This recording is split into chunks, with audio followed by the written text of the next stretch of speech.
Good evening and welcome to Tucker Carlson Tonight. The left would very much like you to stop talking and thinking about bad decisions they've made over the years that they happen to be profiting from. Shut up, they're screaming, including to this show. Obviously, we won't, and you shouldn't either. Details in a minute. But first, 2 weeks from New Year's, and the Trump administration is trying one last time to get funding for that promised border wall on our southern border. The president says he's willing to shut down the government in order to get the first $5 billion in construction money. Over the weekend, Senate Minority Leader Chuck Schumer promised that will never happen under any circumstances. President Trump should understand there are not the votes for the wall in the House or the Senate. He is not going to get the wall in any form. He is not going to get the wall. Notice the pronoun Schumer used. He, Donald Trump, cannot have his wall, says the Senate Minority Leader. But what about the rest of us, the other 325 million people who live here?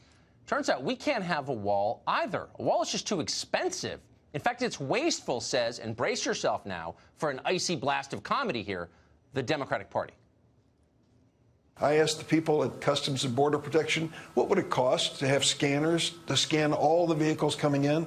They said $300 million.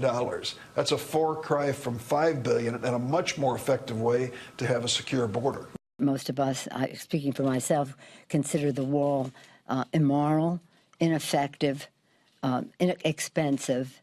To spend billions of dollars on an immoral, ineffective, and expensive wall. Don't waste billions of dollars of taxpayer money in order to build something that will not make our border more secure. Border security is enormously important, but I think building a wall is a very costly and inefficient way to do that. Oh, so Mr. Math Guy Bernie Sanders says a border wall is, quote, very costly. Okay, how costly is it precisely? Get your calculator out. Here are the numbers. The estimated cost of a border wall is about $25 billion. It's estimated, so let's say it's twice that. That would still be a tiny fraction of the price of the pointless stalemate we're now waging in Afghanistan. That costs about $45 billion every year, not even including, of course, the vast human cost. Now compare that to the $25 billion needed to restore our national sovereignty with the wall. And yet, and this is strange, nobody in Washington seems to be upset about the price of the Afghanistan debacle. A lot of people here are getting rich from it, and maybe that's the difference. You also hear endlessly, and usually from people who live in gated communities, that walls just don't work. But if that's true, if they really don't work, then why has Congress been happy to help pay for border barriers in Jordan, Tunisia, and Israel? Nancy Pelosi says that walls are immoral, and yet for some reason she's not flying to Jerusalem to lecture the Israelis on how they're wasting U.S. aid building walls that don't work. The Israelis know how effective walls are. That's why they have them. Israel's wall on the Egyptian border almost completely halted illegal immigration from that country. In fact, by some measures, completely, not one person came over it once they made it taller. Turns out there is a limit to the height of ladders. The truth, as you know, and as usual, is precisely the opposite of what they're telling you. The left fears a border wall precisely because it would work and could keep working long after President Trump leaves office. And that is why, when pressed, invariably they fall back on their signature argument. Racism! Border walls are racist!